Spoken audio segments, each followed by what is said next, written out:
You are about to enter the best school in the country, which is funded by the Filipino people. And I hope one day you will repay. I actually got to hold the 3 positions while I was in high school. But that was unique because there was no batch ahead of us. Actually, I became the valedictorian of that batch. We spent one month in the old site, which was where the first few batches spent their whole 5 years.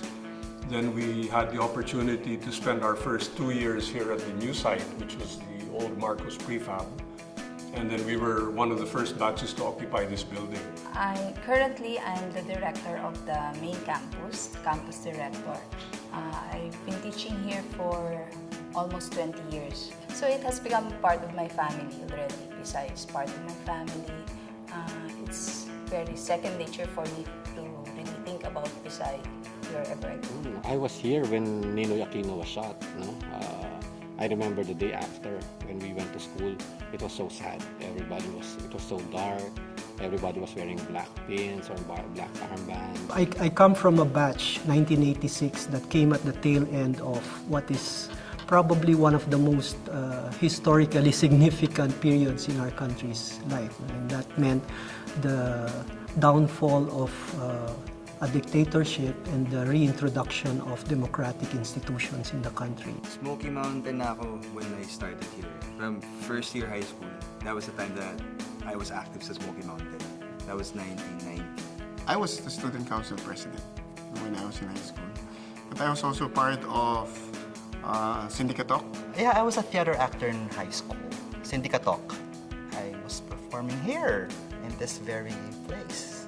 Nung 4th year kami, doon lang kami nagkaroon ng campus talaga, our own. So, for the first 3 years, we were nomads, renting space from this high school and then transfer to another, nung nag-second year, 3rd year. And then finally, 4th year na, doon pa lang sa talagang site na kung nasa na siya ngayon. I guess fondest memories ko would be the main lobby.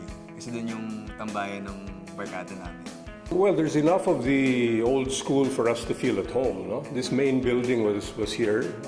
The canteen was here. The dormitories, well, the first 2 dormitories were here, so they've expanded.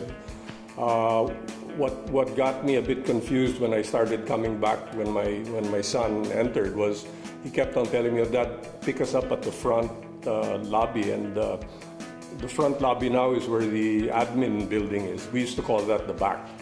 But one thing, I guess, that I should never ever forget would be that, I met my wife here at the Philippine Science High School. Dito ako nagkaroon ng first crush.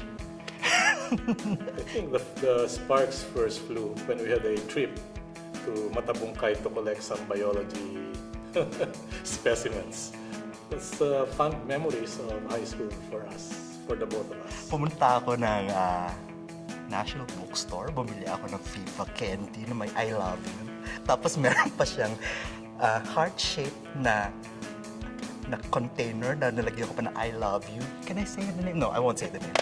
So, I love you, toot toot. And then binigay ko, tapos tumakbo na ako. Nagtawa na lahat ng tao sa classroom nila. The Ninoy Aquino Park with its nice lagoon, and because of the heat and no air conditioning, a group of us would climb over the fence and go swimming in the lagoon. Me and my friends, they were like trying to be the cool guys, the ones who go to parties every weekend, then get drunk and then have a good time. Until one day we decided, scientists that we were, to check the water. We took it to the bio lab and put it under the microscope and asked our teacher, Miss Lilian Alfonso, to help identify the things we saw squirming in the water, and that put an end to the swimming in the lagoon. One thing different yung time namin, the gym was like an abandoned building. We would bring our tennis rackets and look for a wall. Magbo-bowling kami. Ngayon, the gym is full, almost complete. You can use the pool, the bowling lanes, and everything is there already. I mean, as a dormer, one of the rites of passage for upperclassmen at that time was to occupy the rooftop. So you had to go through the fire escape And that itself was grounds for being expelled from the dorm, but we did it anyway. I did a lot of naughty things. I'll just choose one siguro. There was this fire alarm downstairs. I was the first one who tried it. Naughtiest na naisip ko. Kasi limited yung time namin maligo, limited yung water, so sabay-sabay kami naliligo. As in, 8 girls in one cubicle. It didn't set off the alarm. I was disappointed, but you actually can get kicked out if you... I could have been kicked out if I set off the alarm, but I tried it and it didn't go off. So Well, during the grad ball, I do remember during the grad ball, somebody snuck in some drinks, no? Some alcoholic drinks, and it turned out to be a wild party. So, nagkagulo doon sa grad ball. I remember the next day, the director, then Dr. Bakungan, God rest her soul, called me to her office and was asking us about the party. Siyempre kami lahat maang-maangan. So one day, actually into the night, we went to watch a movie. And some of us had sedulas, but we were able to watch a movie which we shouldn't have gotten into, I would say. And when we came out, it was already dark and it was raining so hard. And it was flooded in España. We couldn't get any transportation. So we had to walk the length of España all the way up to Welcome. So I guess we were punished in a way for what we did. Maaga nagkakaroon nade-dismiss yung class namin, and we had to wait for flag ceremony ng 5 o'clock. So yung time na yon, umaakit ako ng pader, ng fence para makapunta sa SM, and then mabalik ako. Kasi I think I was one of the few students na may kotse na. So, pag break, may mga times kasi, unlike the usual high school, yung schedule namin parang college. So, may times na parang may kaming 4-hour break, 2-hour break, or 3-hour break. Lumalabas ako, pumunta kami ng SM City. At that time kasi bago pa lang yung SM City. And I think we were one of the first people that actually went to the last full shows because we could walk to it and come back now. Secretly, of course. Hindi ko lang alam nga anong binibigay ko na excuse. Pero nakakalabas kami, parang I have to buy something for a project, ganyan. So, payagan naman, bibigyan ng gate pass. Tapos, makikarpool na yung mga klase ko. Tapos, magkatago sila sa likod ng kotse. Tapos, ikalabas ko sila. Kasi, balik namin. Busog na kami, nakapanood na kami ng sine.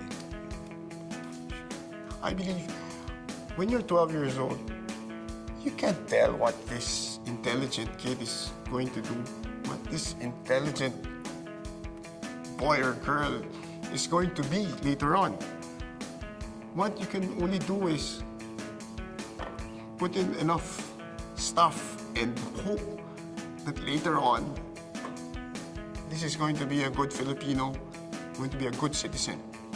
I think if I'm going to think of a wish for my school, for Philippine Science, is for its graduates, for its alumni, to be more involved in moving our country forward. Siguro birthday wish for Pisay. Well, I just keep on producing all these wonderful scientific, creative minds. Because I don't think naman kasi talagang nababox lang yung Pisay students sa pagiging mathematical, scientific. Madami mga artists na nagagaling dito, si Orange Solid, to name a few. Jeffrey Dalgo, Nax. So, and I hope we'll stay #1.